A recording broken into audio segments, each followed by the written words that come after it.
दोस्तों, भारतीय जनता पार्टी के नेता, भारतीय जनता पार्टी के मध्य प्रदेश के मंत्री विजय शाह के बारे में आपको याद होगा, अभी ज़्यादा दिन नहीं हुआ है और यह आदमी खुला एकदम छुट्टा घूम रहा है।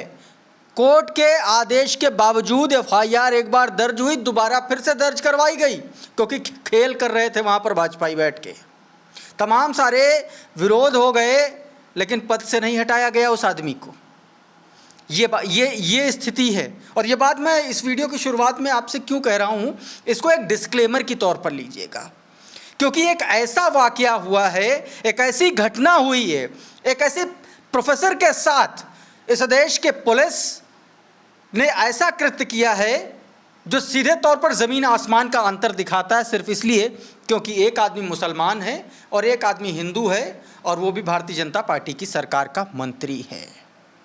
एक खबर दिखाता हूँ। सबसे पहले आपकी स्क्रीन पर एक पोस्ट का, एक फेसबुक पोस्ट का स्क्रीनशॉट है। एक लंबा चौड़ा स्क्रीनशॉट है। इस स्क्रीनशॉट को मैं पूरा नहीं पढ़ूंगा, इसका बस आपको लब्बो लुआब में बताने की कोशिश करूंगा।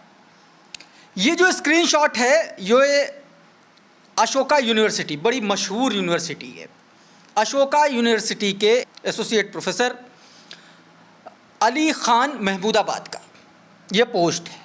इस पोस्ट में उन्होंने सीधे तौर पर युद्ध की भयावहता, युद्ध के जो परिणाम होते हैं वो किस तरीके से नेगेटिव इम्पैक्ट करता है, वो इस पर उन्होंने लिखा और सीधे तौर पर सैन्य कार्रवाइयाँ और उसके बाद इसके पॉलिटिकल इम्प्लिकेशंस क्या हो सकते हैं, इस पर उन्होंने सवाल उठा। और ख़ास तौर पर इस पूरे पोस्ट में उन्होंने एक बात का जिक्र किया। उन्होंने ये कहा कि जो press conference colonel Sofia Qureshi और विंग कमांडर व्योमिका सिंह से सरकार करवा रही थी, उस पर उन्होंने सवाल खड़ा किया कि ये प्रतीकात्मक हो सकता है महिलाओं के लिए, मुसलमानों के लिए, लेकिन सच बात तो ये है कि मुसलमानों को लेकर के इस देश में किस तरीके से डिस्क्रिमिनेशन होता है ये हर कोई जानता है। बस इसी बात पर इन प्रोफेसर साहब की गिरफ्तारी हो गई।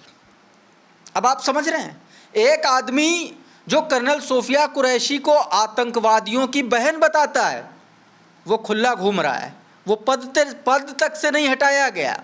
और एक आदमी जो एकेडमिक्स का इतना महारथी आदमी है, जिसने अपनी एकेडमिक्स स्वतंत्रता को इस्तेमाल किया, उसको लिखते हुए एक लेख लिखा, उस पर उस व्यक्ति की, उन प्रोफेसर साहब की गिरफ्तारी हो गई।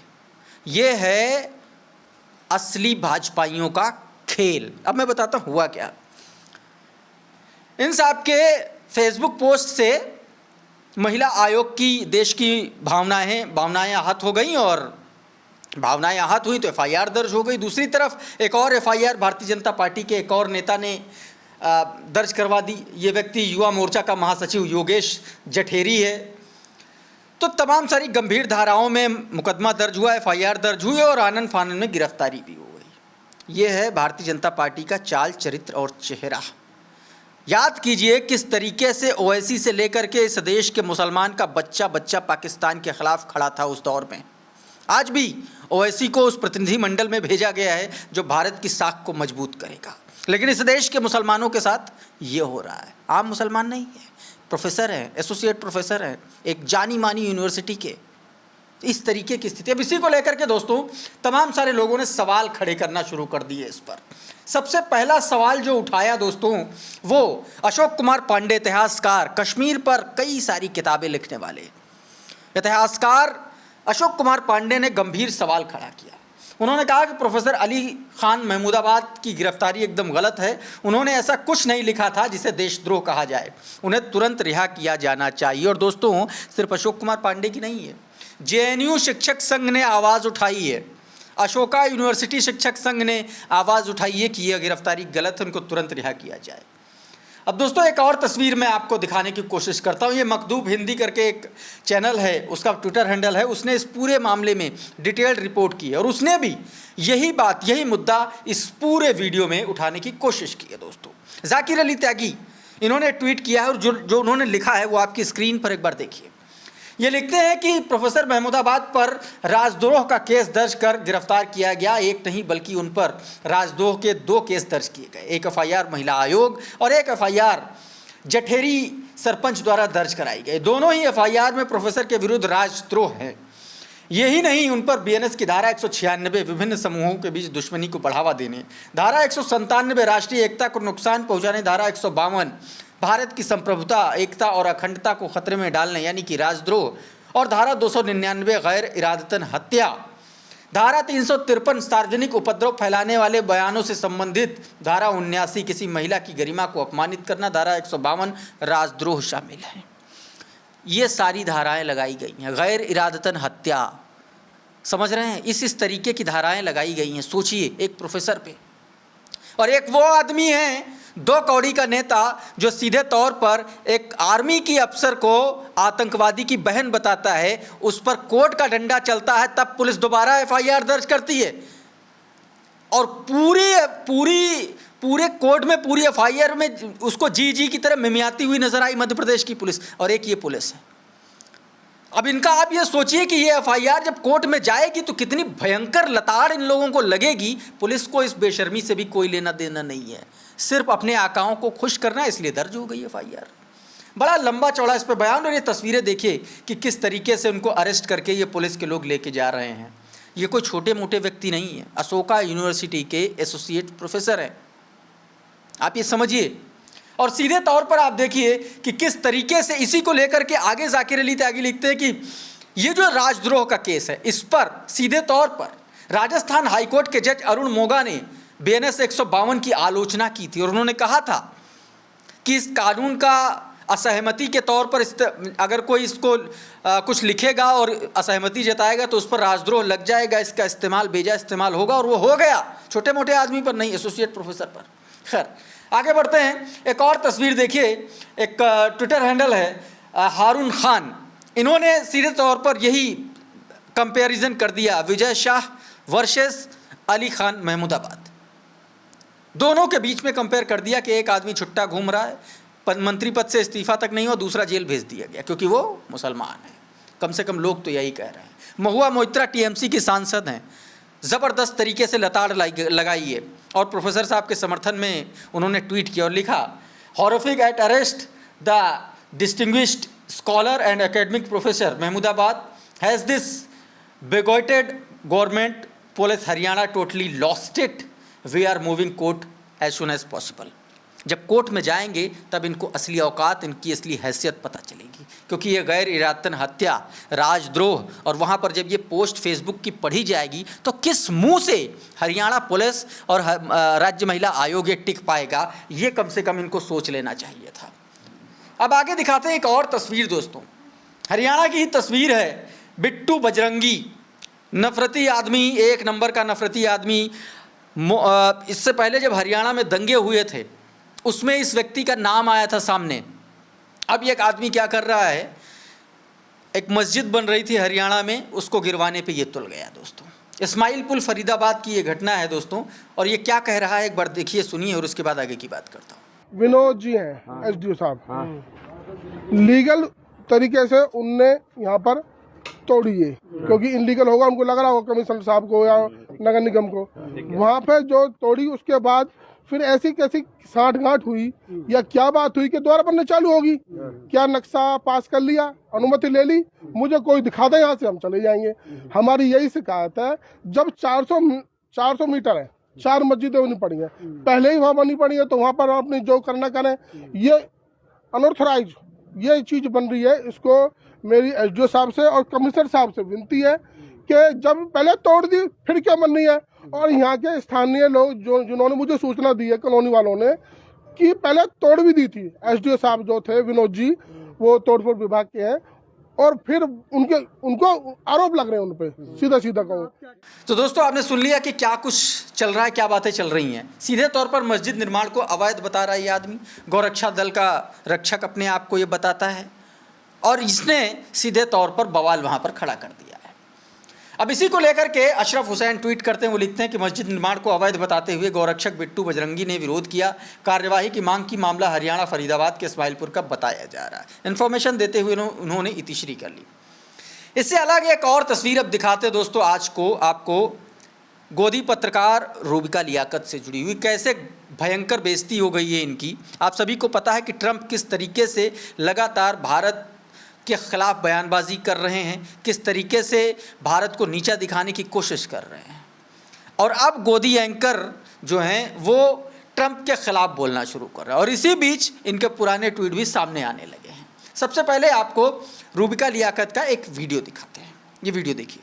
अब एक बात अगर अच्छे हाथों में हमारी नीति मैंने आपको 30 सेकंड तो ये इस तरह की चीजें क्यों हो रही हैं? आपने कहा कि डोनाल्ड ट्रंप ने फला की चीज कही, टिम कुक को उन्होंने धमकाने की कोशिश की। डरे क्या टिम कुक?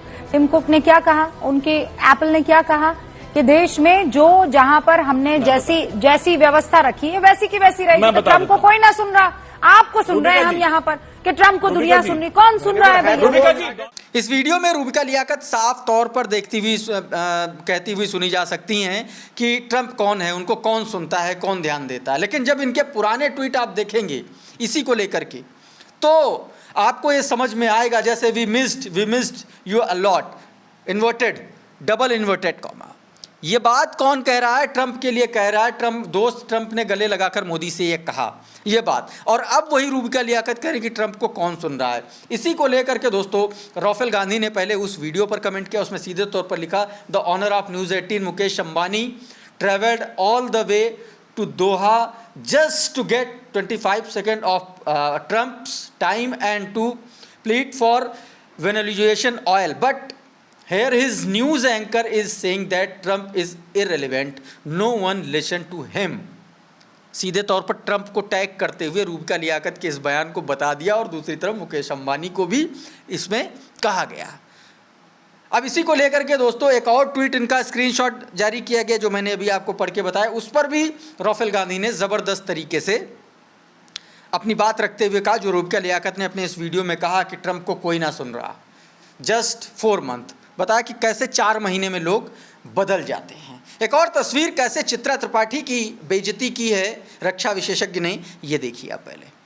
औरंगजेब नाम के एयर वाइस मार्शल जो पाकिस्तान का है, उसकी तारीफ कर रही है कि देखिए कितना मॉडर्न हो गया है और वो अपनी सेना को ट्रेन कर रहा है। चित्रा जी, मैं एक ही बात बोलना चाहूंगी कि हमको बख्श दो। जाति, धर्म, ये भारतीय सेना इन सब से बहुत दूर है। बात तो सही है। हमें ये नहीं सिखाया जाता कि हम आपस में एक दूसरे से धर्म के हिसाब से बातचीत करें या जाति के हिसाब से एक दूसरे से पेश आए, बिल्कुल नहीं। और जिस तरीके से देश के लोगों में ये मैसेज जा रहा है कि भारतीय सेना के अंदर लोगों में जातियों के हिसाब से बातचीत हो रही है, कितना गलत एक मैसेज जा रहा है। कृपया दया करिए और हमें हमारा काम करने दीजिए। हमारा काम है मां भारती की रक्षा करना, तिरंगे की रक्षा करना। हमें मत बांटिए, हमें मत तोड़िए, क्योंकि जिस दिन भारतीय सेना के ऊपर आपका यह जहर घुस गया, उस दिन क्या होगा उसको सोच के भी आप डरिए। जातिवाद पर बहस चल रही थी, गलती से सवाल कर दिया और पढ़ा लिखा आदमी सामने था तो ऐसा जवाब मिला। उसके बाद फिर चित्रा त्रिपाठी कुछ बोल नहीं पाई। आगे की बात आपको दिखाता हूँ। एक और तस्वीर दोस्तों, ये आगरा की तस्वीरें हैं जो आप देख रहे हैं। भारतीय जनता पार्टी जगह जगह जो है इस वक्त तिरंगा यात्रा निकाल करके जो ये काम हुआ है इसको पॉलिटिसाइज करने की कोशिश कर रही है, उसका जो माहौल बनाने की कोशिश कर रही कि हम ही कर सकते थे। अब इसमें पाकिस्तान जिंदाबाद के इन लोगों ने नारे लगा दिए। सुन लीजिए, आप खुद सुन लीजिए। पाकिस्तान जिंदाबाद, जिंदाबाद, जिंदाबाद, पाकिस्तान जिंदाबाद, जिंदाबाद, जिंदाबाद। तो आपने ये सुना किस तरीके से इसी में पाकिस्तान जिंदाबाद के नारे लगाए जा रहे हैं। अगली एक और तस्वीर आपको दिखाता हूं दोस्तों। ये तस्वीर देखिए, जो ज्योति मल्होत्रा नाम की गद्दार पाकिस्तान की जासूस गिरफ्तार हुई है, ट्रैवल ब्लॉगर है। इसको लेकर के विंग कमांडर अनुमा आचार्य, रिटायर्ड विंग कमांडर हैं, इन्होंने गंभीर सवाल खड़े किए इसकी गिरफ्तारी के बाद। इन्होंने ये लिखते हैं कि 3 साल पहले 8 प्रामाणिक उदाहरण देकर के हमने ये सवाल उठाया था कि भाजपा का आतंकवादियों से नाता है, ये रिश्ता क्या कहलाता है। और अब तो संख्या लगातार बढ़ती जा रही है, चाहे वो DRDO से जासूसी करने वाले कुरलखर हों या फिर ज्योति मल्होत्रा। डिस्क्लेमर, पहलगाम में हमारे ही नागरिकों के निशंस हत्यारे पाकिस्तान प्रायोजित थे, हम पूरी तरह से ये मानते हैं। सीधे तौर पर उन्होंने गंभीर सवाल खड़े किया। अब इस पर दोस्तों दविंदर पाल सिंह लिखते हैं कि पता नहीं आतंकवादियों और जासूसों के सारे तार भाजपा या आरएसएस के क्यों जुड़े हुए मिलते हैं। जब अनुमा विदिशा जी ने 3 साल पहले ही प्रणाम के साथ खुलासे किए, तब या तो उनकी बातों को हल्के में लेकर अनदेखा कर दिया गया या तो लोगों को भ्रम में था कि भाजपा को और आरएसएस से बड़ी राष्ट्रवाद कोई नहीं हो सकता। ये बात उन्होंने दोस्तों लिखी। और भारतीय जनता पार्टी अब किस तरीके से इसी ऑपरेशन सिंदूर को भुना रही है, उसको प्रचारित कर रही है, किस तरीके से उसको चुनाव में प्रचारित कर रही है, आप देख सकते हैं। किस तरीके से पेट्रोल पंप से लेकर के, आप ये समझिए पेट्रोल पंप से लेकर के IRCTC की वेबसाइट तक हर जगह मोदी जी ऐसे किए हुए खड़े हुए हैं, किसी तरीके से वोट मिल जाए। अब इसी को लेकर के एक ट्वीट किया गया है संदीप गुप्ता द्वारा, और वो क्या लिखते हैं आपकी स्क्रीन पर एक बार देखिए।